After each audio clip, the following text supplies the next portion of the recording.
Bienvenue. Je dis bonjour, mais c'est le soir et différentes heures partout. Je m'appelle Stéphanie Ekstrom, je suis la directrice du développement communautaire de la Research Data Alliance aux États-Unis et hôte du webinaire d'aujourd'hui. Avant de commencer la présentation d'aujourd'hui, j'ai quelques informations sur la RDA et sur la gestion du webinaire. Donc, l'Alliance de recherche digitale est une communauté de plus de 12 500 experts en données de 147 pays du monde entier qui collaborent tous ensemble et construisent des ponts sociaux et techniques permettant le partage et la réutilisation ouverte des données. Les membres de la RDA se réunissent au sein de groupes de travail, de groupes d'intérêt et exploratoires et de groupes de communautés de pratique auto-formés pour échanger les connaissances et les découvertes, discuter des obstacles et solutions potentielles, définir des politiques et tester des normes. Bon nombre des 86 groupes actifs ont produit des résultats pour améliorer et faciliter le partage et la réutilisation des données au niveau mondial. La DRA compte également 30 groupes nationaux qui soutiennent des initiatives des membres de la DRA de ces régions en leur offrant une plateforme pour interagir au niveau mondial. Ces groupes nationaux peuvent être des pays individuels ou des groupes de pays. Par exemple, il y a une région des Amériques qui comprend tous les pays d'Amérique du Nord et d'Amérique latine. Il y a également 4 régions contributrices, la France, l'Australie, l'Union européenne et les États-Unis, qui fournissent chacune des ressources nécessaires pour soutenir les opérations mondiales de la DRA. La DRA US, qui accueille le webinaire d'aujourd'hui, est une de ces régions reconnues et est représentée par 2600 membres qui contribuent à renforcer la communauté des infrastructures de sciences de données. En plus des 4 régions contributrices, il y a également 57 membres organisationnels et 12 membres affiliés qui aident à soutenir la DRA de diverses manières.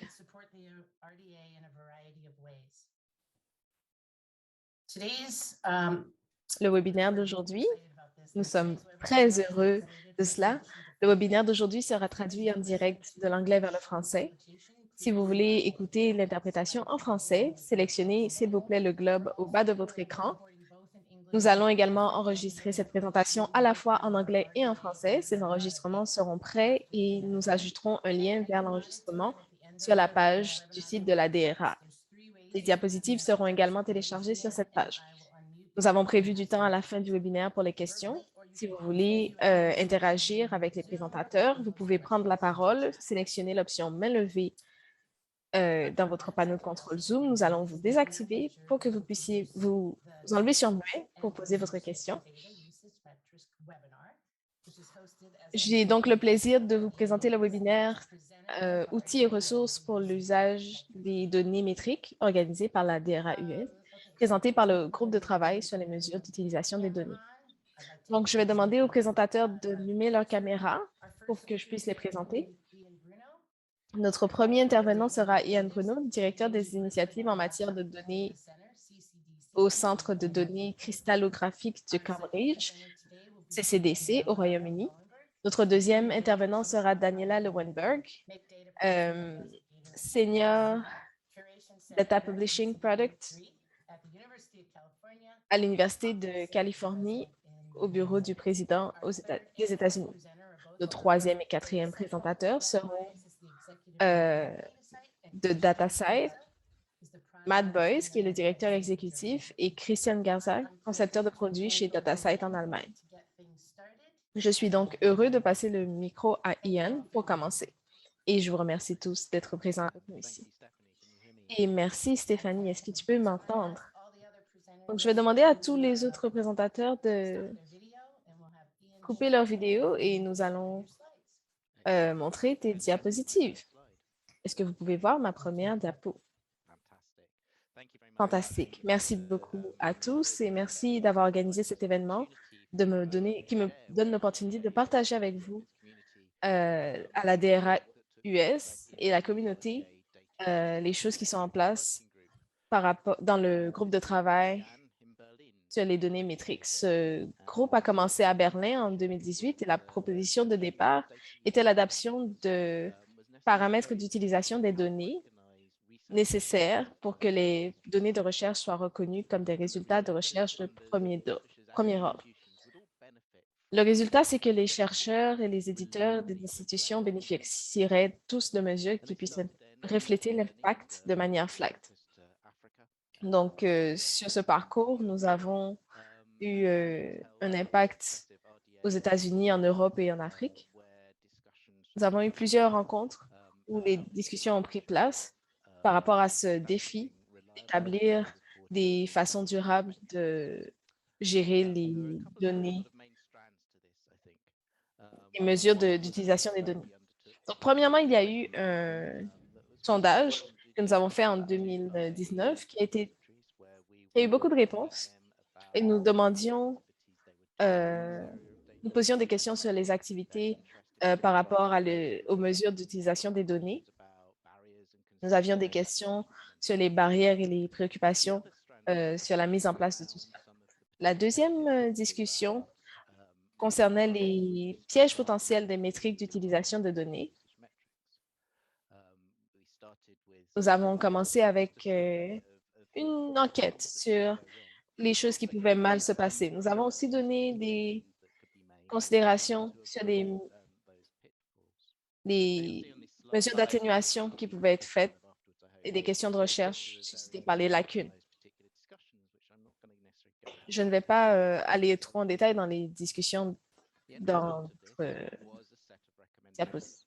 Donc, résultat de cela, nous avons eu un groupe de recommandations et j'aimerais reconnaître la contribution de mes collègues et souligner le soutien de Daniela qui nous a vraiment accompagnés euh, dans le groupe de travail sur les mesures d'utilisation des données. Donc, c'est un travail d'à peu près 2 pages. C'est pas très long, mais sur la diapo suivante, je vais tout euh, résumer en à peu près une diapositive. Donc, la première chose que nous avons vue, c'est qu'il y a eu beaucoup d'intérêt dans la communauté par rapport à ce sujet. Nous avons parfois lorsque nous avons eu des discussions, des pièces qui débordaient de gens. Mais nous avons réalisé qu'il est compliqué parfois de parler de cela et nous avons des barrières d'activation. Ça peut être attribué au fait que l'utilisation de données et les mesures de données sont parfois difficiles.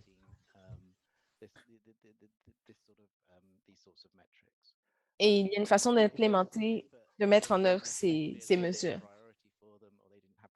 Il y a des gens pour qui c'était une priorité, mais qui n'avaient pas le temps de le mettre en place. Donc, la bonne chose, c'est que les gens veulent implémenter cette donnée et ça nous a permis de créer des outils qui permettent d'aider aux gens de mettre en œuvre la mesure de ces données. Donc, ça, c'est une autre recommandation qui est que ces outils devraient être adoptés.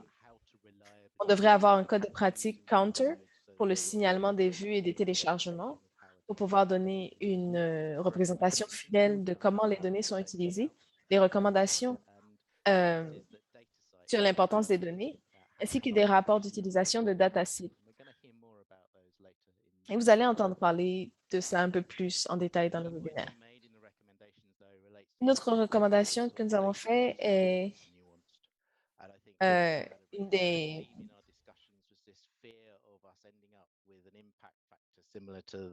un des pièges potentiels, c'est que l'utilisation de données nuancées, elle peut être mal utilisée.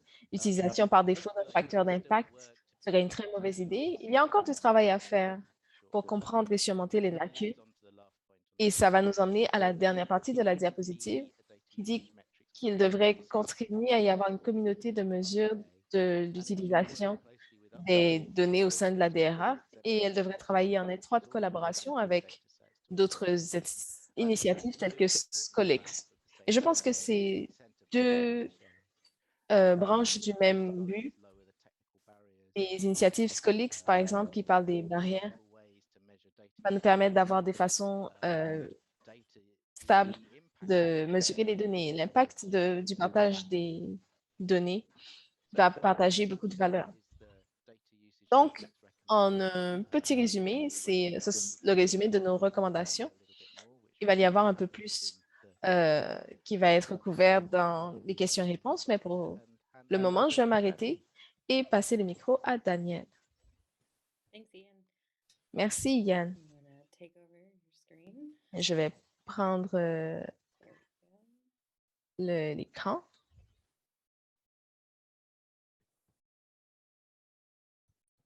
Merci beaucoup. Oh, on dirait que mon écran agit bizarrement. Parfait. Donc, comme Yann l'a montré, je vais participer au groupe de travail.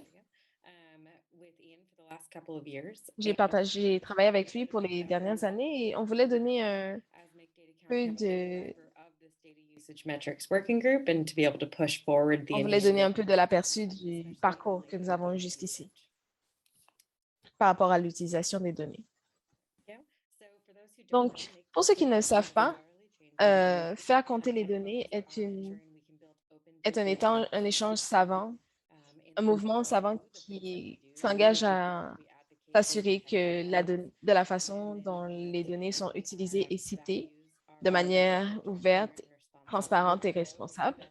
Et notre but est de développer des mesures de données qui peuvent être utilisées par beaucoup de communautés et des organisations collectives comme les bibliothèques, les électriciens. Donc, notre but, c'est vraiment de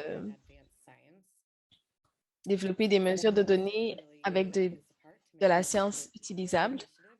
Donc, nous sommes une initiative, donc nous sommes une organisation collective. Nous sommes un groupe d'organisations et d'individus. Nous nous engageons à des pratiques très spécifiques et nous essayons d'avoir les meilleures pratiques pour développer euh, les données, pour avoir de la recherche de données responsables et des mesures responsables.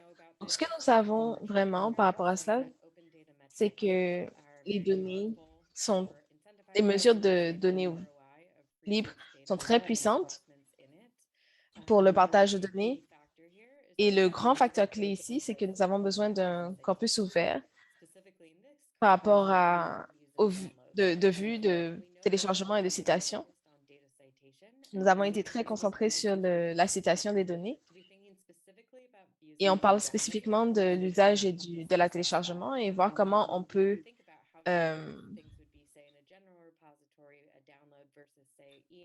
at CCDC and what it looks like when you're using crystallography data. And so our group has always been Notre focused groupe a été très concentré sur comprendre les différents usages des données. Donc, nous pensons que c'est vraiment essentiel d'arriver à ce niveau de mesure de données. C'est pour ça que nous sommes très impliqués avec la DRA. Nous voyons tout cela comme un parcours, donc déterminer les meilleures pratiques pour la communauté. Et en ce moment, on est vraiment impliqué dans l'adoption de ces meilleures pratiques. Donc, on essaie d'avoir des façons faciles pour avancer, pour comprendre les mesures de données et permettre de les évaluer et avoir de meilleures propositions.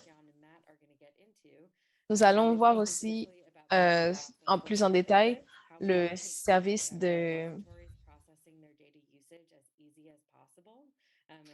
le plus facile que possible, le service de gestion de données. Nous avons aussi un usage de données de recherche. Nous l'avons fait en 2018 pour la première fois, spécifiquement pour l'interprète s'excuse, l'orateur va extrêmement vite.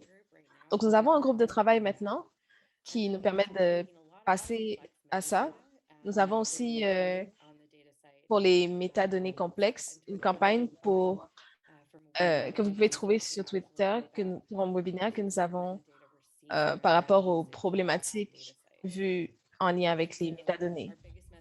Notre plus grand message en ce moment, c'est que le parfait est l'ennemi du bien. Nous avons des propositions pour faire comprendre que l'usage de données est essentiel, doit être standardisé et normalisé. Nous avons participer au groupe de travail de la RDA et nous avons vraiment à nous assurer que tout le monde euh, utilise et produit ces données avec les meilleures pratiques et de la même manière pour que nous puissions avancer. Nous avons un groupe qui travaille sur cela avec Stéphanie et Peter qui nous permet de comprendre comment est-ce que nous utilisons les données et nous allons regarder cette utilisation. Donc, ils vont comprendre ils vont commencer à développer des enquêtes sur le sujet. Et ça, c'est un peu une autre partie de cela, alors que les parties prenantes, en tant que partie prenante de la DRA, il est important pour nous de voir comment contribuer à l'utilisation des données pour que les personnes qui mesurent puissent commencer à penser comment nos données sont utilisées et c'est ce qui se passe en ce moment. Donc, avec cela, après ça, je veux passer le micro à Matt, à DataSite, qui va nous donner la perspective de DataSite. Marc, c'est ton tour. Thanks, Daniela. And let me share my screen. Merci. Je voudrais partager mon écran.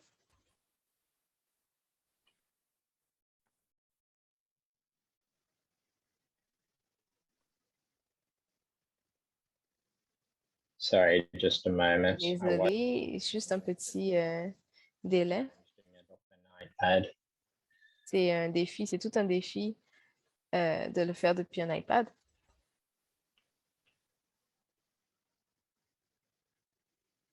Just checking that everyone can see my screen. Je vérifie simplement que tout le monde puisse voir mon écran. If somebody can just let me know just verbally, sorry, I can't see anyone. Je suis vraiment désolée, je ne peux voir personne en ce moment. Yes. Okay, great. Oui, parfait. So Donc, I'll speak briefly and then I'll hand je vais over parler to brièvement et ensuite je vais passer le micro à Christian. Donc, pour ceux d'entre vous qui ne le savent pas, nous sommes une communauté globale.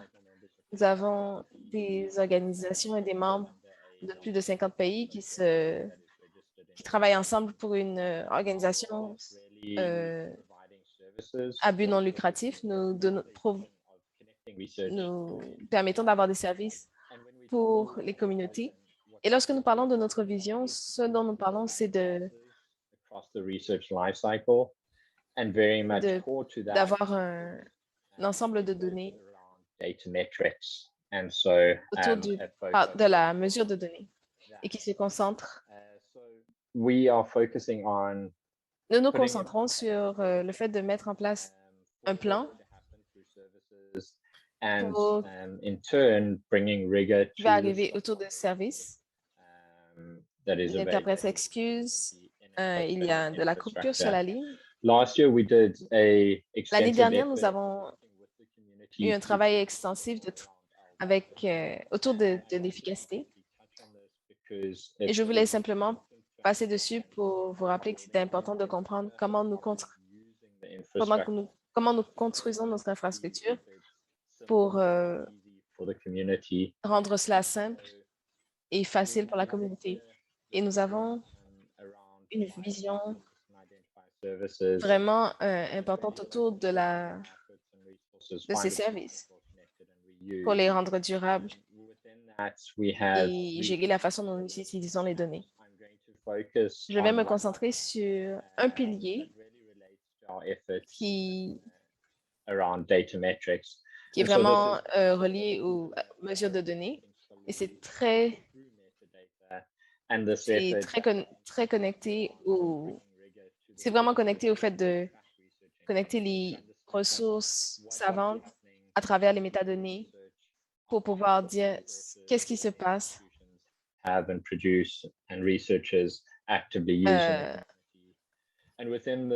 la communauté. Nous avons 5 zones clés de travail. La première se concentre sur la qualité des métadonnées. Nous faisons cela en donnant des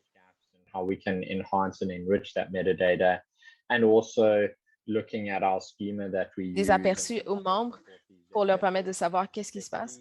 Également, nous améliorons les PID graphes qui sont vraiment autour des métadonnées relationnelles qui se concentre sur la citation des données, quand on regarde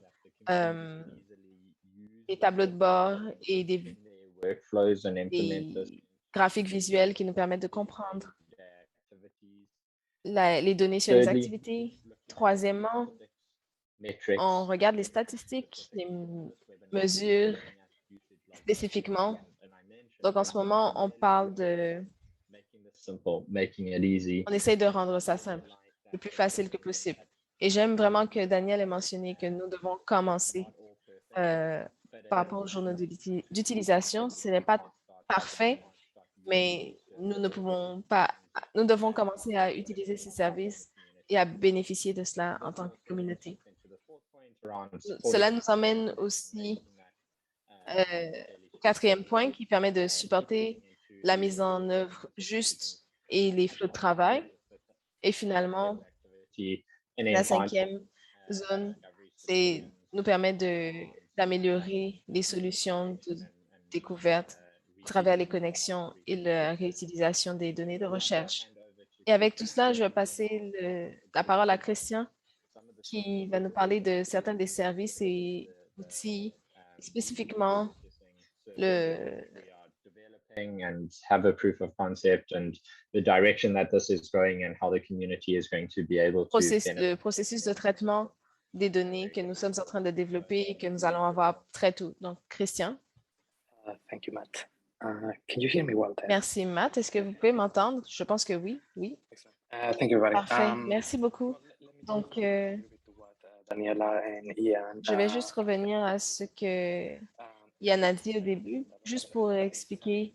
We have been working on some. Nous avons travaillé sur pendant quelques années. Have been working to establish this framework for managing. À établir les around research outputs with UIs, specifically these data sets. And that framework, as Daniela and Ian mentioned, le cadre de travail qui nous a permis d'avoir des meilleures pratiques pour le partage et l'usage des données et des mesures de données. Specifically with usage, as it was mentioned, quand on parle de l'utilisation et le traitement des mesures de données, success to this approach and I think Ian mentioned and we have established. Je pense que Ian a mentionné que nous identifions certaines zones qui ont besoin d'amélioration. One of those problems is related with Après adoption. s'excuse, il y a de la coupure sur la ligne. And let me talk a little bit about that we currently have for processing data usage. Donc, on va parler du traitement des l'utilisation des données de traitement selon le COP. In average, that would Nous take avons pour cette approche quelques milliers months and a few people to get this running. de données pour les derniers mois. Crazy approach, but many Nous avons une approche and to spend resources to standardize their usage. Plusieurs utilisateurs n'ont pas les ressources nécessaires. Ils l'ont mentionné, que c'est un problème d'adoption. We have been aiming to change that. Donc, nous avons essayé de gérer cela et en gardant cela à l'esprit, nous avons commencé à penser à une nouvelle solution pour approcher le traitement de ces données. Donc, on peut passer à la diapo suivante. Oh, well, I mean, this is, yeah, the approach. C'est cela, donc. To provide service that will process data usage from our repositories rather than make the repositories actually Plutôt be the que l'adoption des rapports d'utilisation, c'est le plus grand défi à venir pour les mesures de l'utilisation des données. Et c'est notre objet, c'est l'objet du travail de notre projet MDC. Investing in development. Et nous essayons d'investir dans le développement Can we go to the next slide? Des processus de traitement de données. Terms Diapo suivante. with the new approach that MDC L'objectif avec la nouvelle approche, notre objectif est que a few hours they will need a minimal coding requirement, require coding, so that means that less people les proposants vont seulement devoir sacrifier quelques minutes de leur temps et la mise en œuvre sera très rapide. Et cela va nous permettre d'améliorer l'adoption de la mesure de données. Diapo suivante. So this Donc, solution is meant to be cette a data solution service nous permettrait d'avoir un service hébergé information. basé sur une solution This is libre accès existante. C'est such as Google très Analytics. similaire au tracker Analyse d'analyse web analytique usage. qui nous permet d'avoir According to this code of practice that de we have been collecter des developing. statistiques d'utilisation. But it will have a narrower focus, and practice that means that we'll focus on typical user Cela va nous behavior permettre de nous concentrer sur les usages typiques et les comportements to actually use. le comportement des utilisateurs qui vont sur nos pages. One thing that we Et also une are chose dont nous sommes aussi très conscients, c'est que nous devons concevoir le service pour ne jamais stocker des informations d'identification personnelle. C'est une chose très importante dans ce processus de réflexion. Avec cela en tête, in this approach, I would like to show you a little bit et of le partage de cette approche, j'aimerais partager un peu de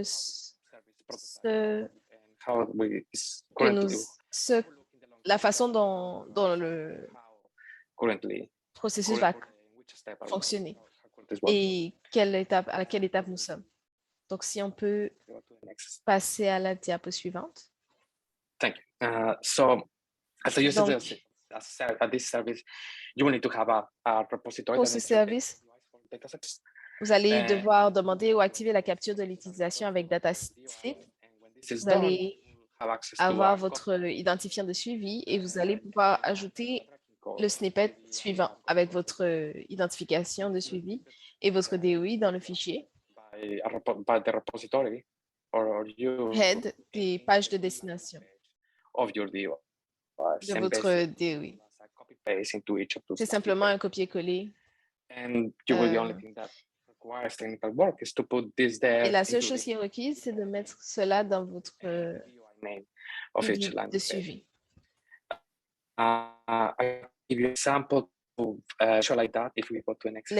Si on va à la diapo suivante, on va avoir un exemple. Merci. Can we go to the next slide, Matt? Sorry. Thank you. Diapo, voilà. So this is Donc, c'est la page d'accueil de Statistique Canada et vous pouvez voir in the HTML of the code.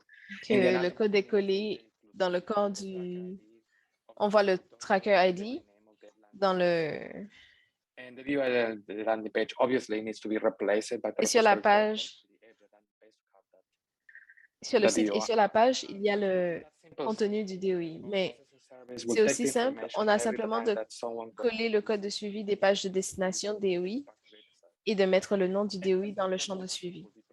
Et ça va permettre de traiter toutes les informations avec les meilleures pratiques. Et cela pourrait être considéré, nous pourrions considérer que cela nous force quand même à faire un peu de code, mais si on va à la diapo suivante, if any of these repositories already embed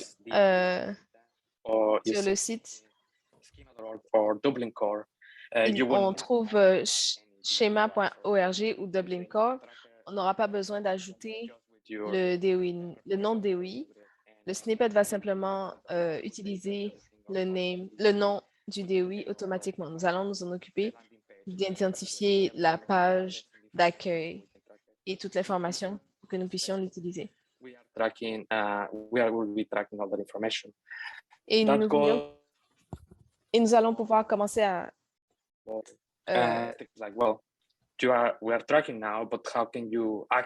utiliser cette information. Nous listons seulement les utilisations, les mesures d'utilisation. Et nous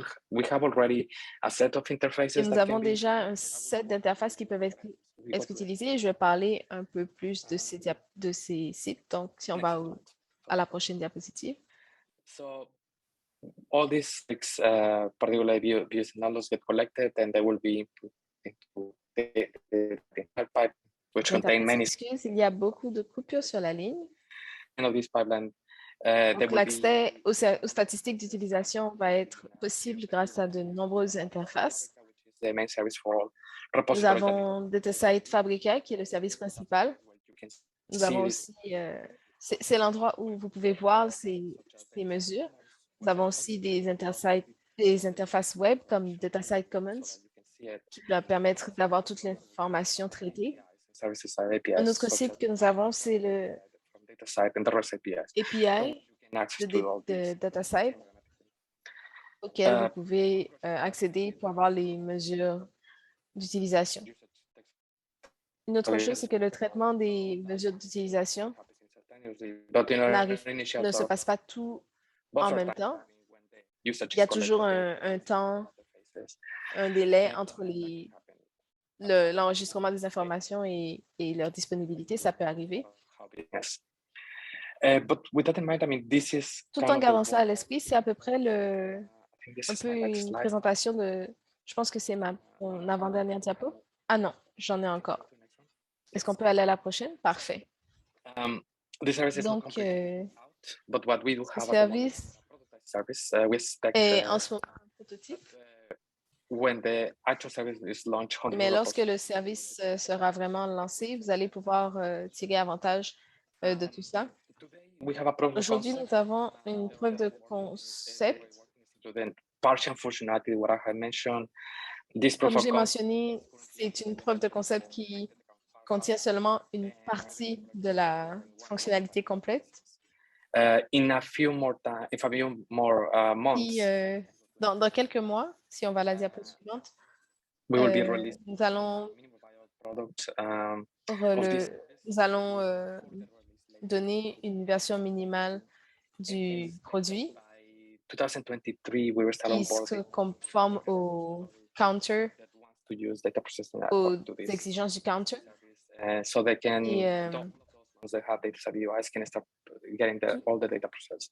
Et vous allez pouvoir avoir les processus de données.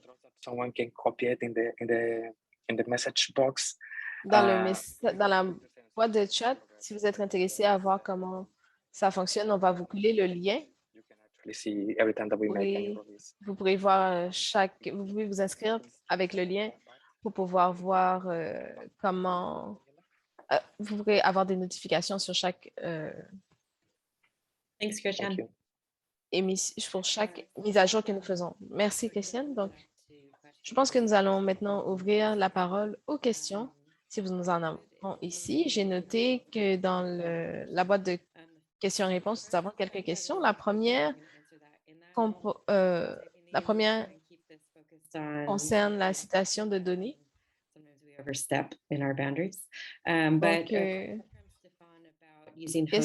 la question de Stéphane. Est-ce que DataSite prévoit de travailler avec de tels fournisseurs de plateformes de dépôt? De nombreuses universités. Il demande aussi si on a pensé à utiliser les vendeurs.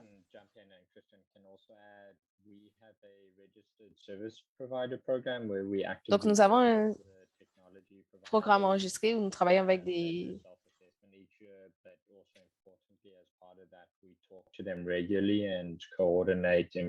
fournisseurs. Ce sera une des choses avec lesquelles nous allons travailler avec les fournisseurs de technologie. Donc, nous avons, encore une fois, je pense que je vais ajouter que cette approche demande une mise en œuvre vraiment minimale pour vraiment augmenter l'adoption. Dans certains cas, nous allons mettre le nom DOI, mais parfois, on n'a même pas besoin de le faire, donc c'est une implémentation très simple. Cela le rend vraiment facile à utiliser, mais nous allons aussi faire le travail avec les fournisseurs de services. C'est parfait.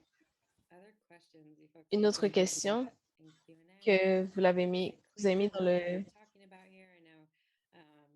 dans la question-réponse, est-ce que c'est clair ce dont on parle? Est-ce que nous pourrions avoir d'autres choses?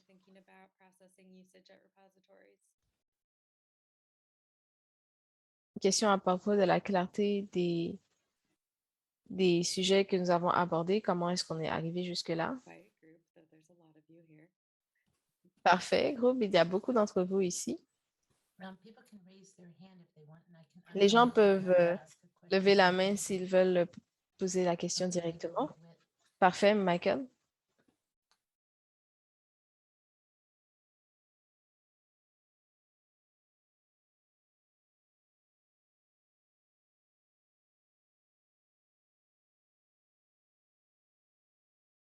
I unmuted you, Michael. Did you have Je a question? t'ai retiré sur mute, Michael. Est-ce que tu avais une question? You're muted. I mean, oh, there you go. Sorry, no Oh, question. OK. Pas de question. Parfait. Oh, Pas de question. Désolée, je me suis enlevée sur mute accidentellement. Merci. Donc, nous avons une autre question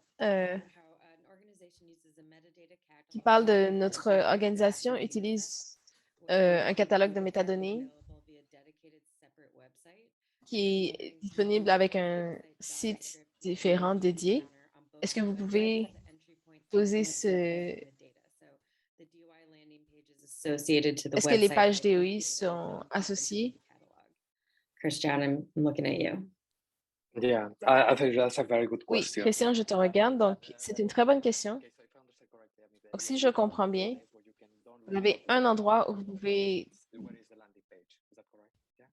télécharger des datasets et une autre page qui est la page d'accueil. Donc, nous avons géré ce problème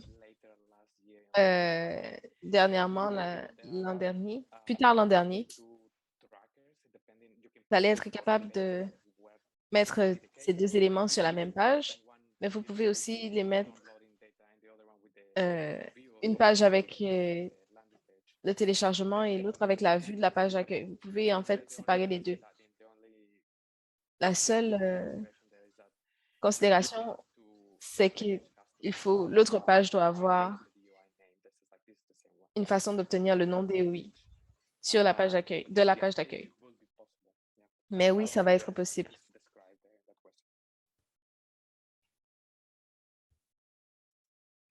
there is a question in chat. Il y a une question dans le clavardage, Daniela?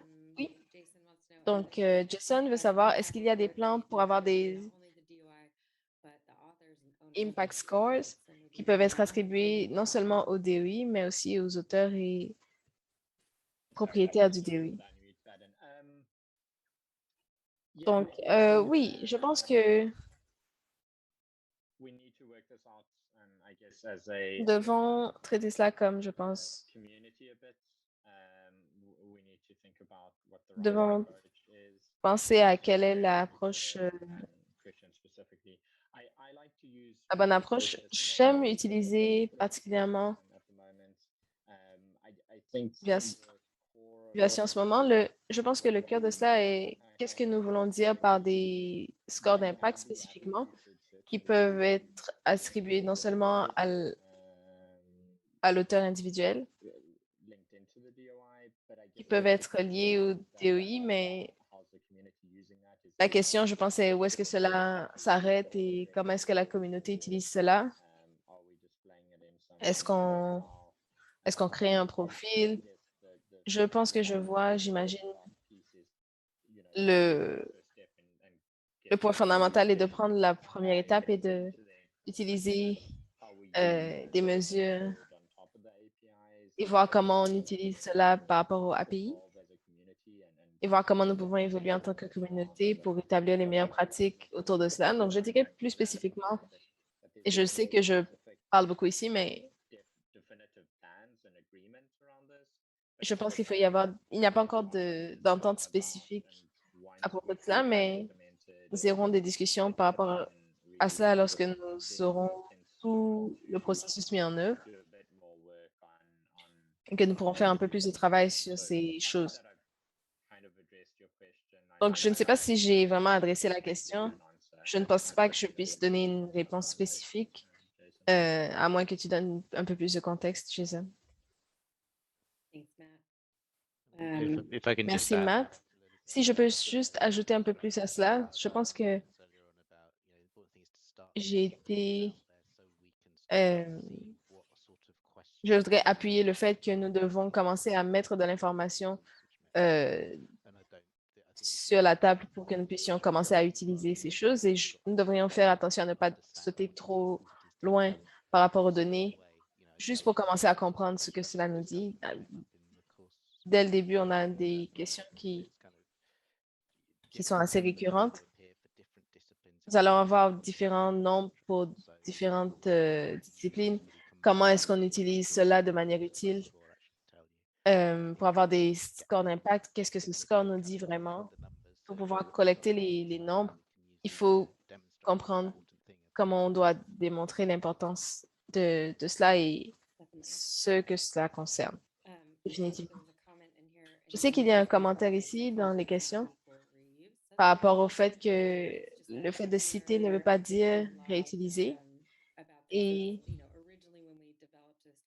originalement, lorsque nous avons développé ce groupe, c'était très populaire et c'était le groupe de travail sur la citation de données. Nous voulions travailler sur ça, pas nécessairement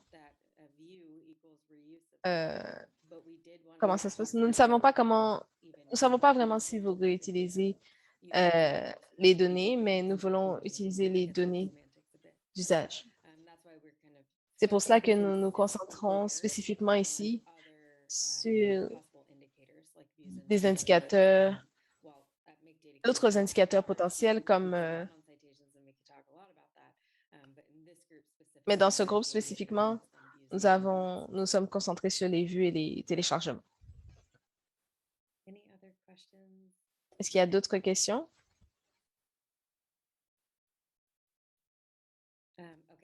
OK, donc une autre question ici. La question, comme celle de Jason, si on commence à enregistrer des scores d'impact pour des organisations, il devrait y avoir un autre endroit avec des gens qui ont des noms de domaine en .org. Est-ce qu'on peut partager des scores d'impact avec eux? Je pense que c'est une très bonne question. Matt, est-ce que tu veux répondre? Oui, absolument. Donc, tu sais, je pense que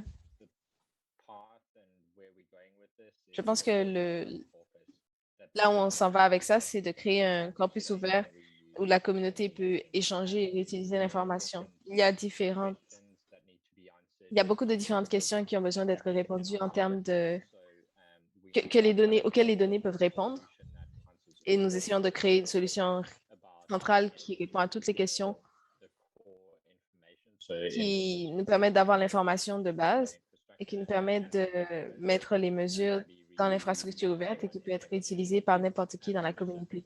Et spécifiquement, on mentionne l'exemple, nous utilisons cela bien sûr dans DataSite. On utilise les scores et on rassemble cette information pour avoir une meilleure vue. Nous permettons à cette information d'être transformée en graphique et ça nous permet de voir un individu et d'avoir l'information reliée à cet individu. Mais par rapport à l'infrastructure ouverte, les API ouverts, il y a deux choses qui répondent aux questions et qui permettent d'être adressées. Je ne sais pas si vous voulez ajouter quoi que ce soit autour de cette question. Sinon, je parle plus généralement d'une perspective communautaire. Non, je pense que lorsque j'ai mentionné cela par rapport à l'usage des données par rapport aux métadonnées, certaines choses ont montré et auxquelles on référait, c'est que les métadonnées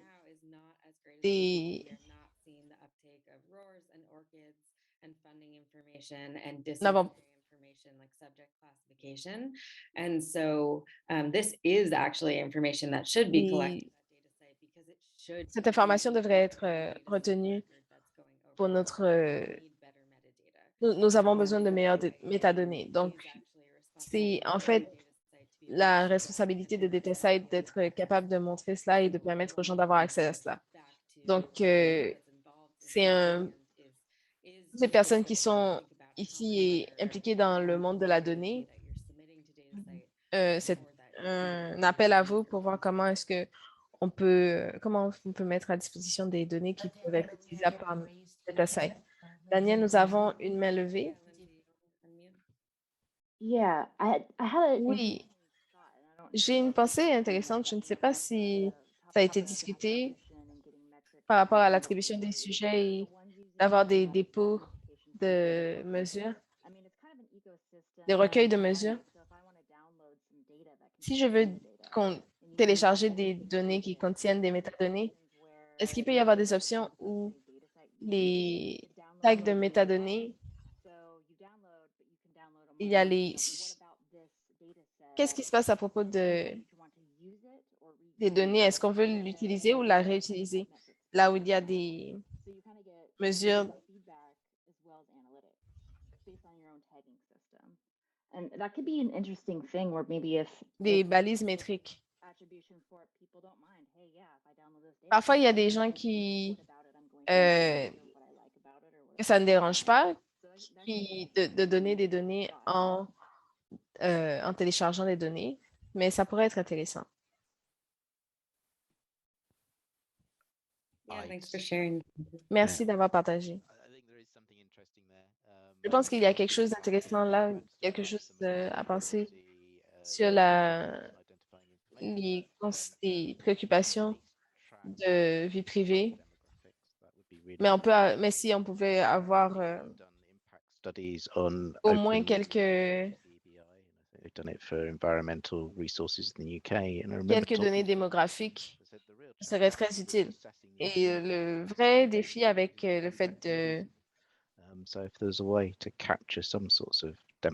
d'évaluer les données, c'est qu'on ne sait pas qui les utilise. Donc, c'est important et intéressant d'analyser cette question.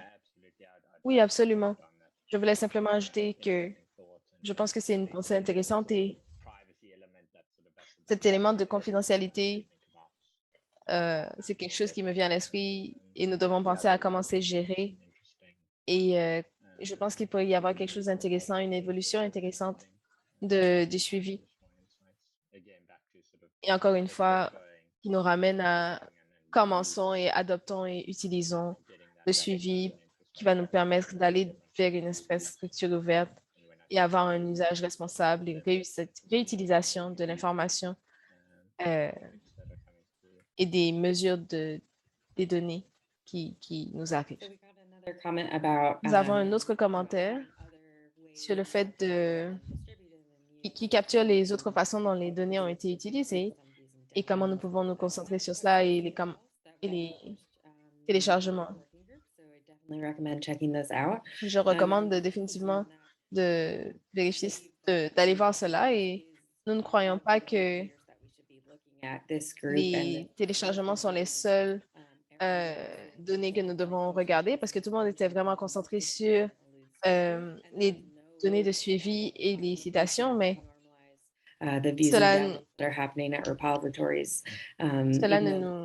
nous devons aussi avoir un œil sur les téléchargements qui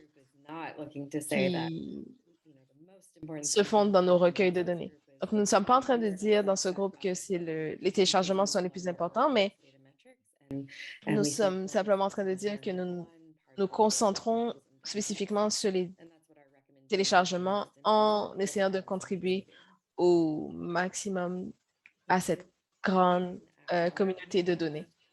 Et est-ce qu'il y a encore des questions, dernières questions avant que nous ne terminions?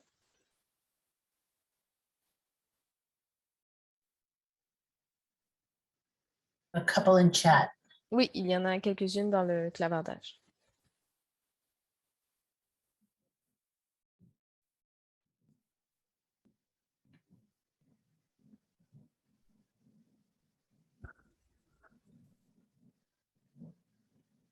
Danielle, do you see the ones in chat? Daniel, est-ce que tu vois celles dans le clavardage? Oui, je pense que c'est simplement des commentaires que les participants mettent.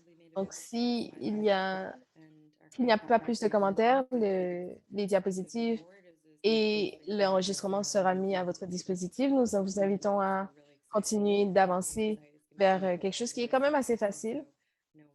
Et nous vous invitons à regarder l'espace et nous allons passer dans le mode de maintenance, mais oui, si vous avez des questions, contactez-nous, Yann et moi, pour le groupe, ou Matt. Et je pense que je vais passer la parole à Stéphanie pour pouvoir terminer. Merci beaucoup. Je vais simplement... Est-ce que vous pouvez voir mon écran? Je vais simplement terminer. Thank you all so Merci much. Thank you, à Daniela. tous. Merci beaucoup, Yann, Daniela, Matt et Christian, Presenting pour today. d'avoir présenté. Merci Pour les outils et les ressources pour l'utilisation des données. J'aimerais aussi remercier toutes les personnes dans les coulisses, l'Alliance de recherche numérique au Canada pour avoir organisé les services de traduction en français. Merci à notre interprète Yanitza Kornanou. Merci à Lina, Megan. Merci à tout le monde pour votre contribution. Comme la prochaine réunion plénière de la RDA sera le 19. La plénière 19 sera du 20 au 23 juin 2022 à Séoul. Nous avons des webinaires qui approchent avec cette série du DRA. Nous allons avoir beaucoup de groupes de travail. Vous pouvez voir les prochains webinaires à venir sur notre site web. Je ne sais pas s'ils sont tous là, mais ils vont l'être. Nous avons aussi nous avons commencé une série de podcasts et c'est pour les nouveaux groupes. Donc, nous avons commencé, l'épisode 1 était une conversation avec Mark Batson et Andreas Sobel parce que c'était un de nos plus anciens groupes de travail. Et il parlait de ce groupe de travail et comment il fonctionne. Donc, téléchargez cela de notre Podbean. Vous pouvez aller sur le RDA Alliance podcast. Vous allez voir aussi les prochains groupes que nous allons enregistrer pour les prochaines semaines. Ça a été vraiment intéressant. Et donc, dernière chose que je voulais dire, si vous avez aussi des ressources, des sites web pour nous tous. Nous espérons que vous allez tous les rejoindre. Nous vous remercions d'avoir été présents et nous espérons que vous nous rejoindrez à nouveau bientôt sur un prochain webinaire. Merci. Au revoir.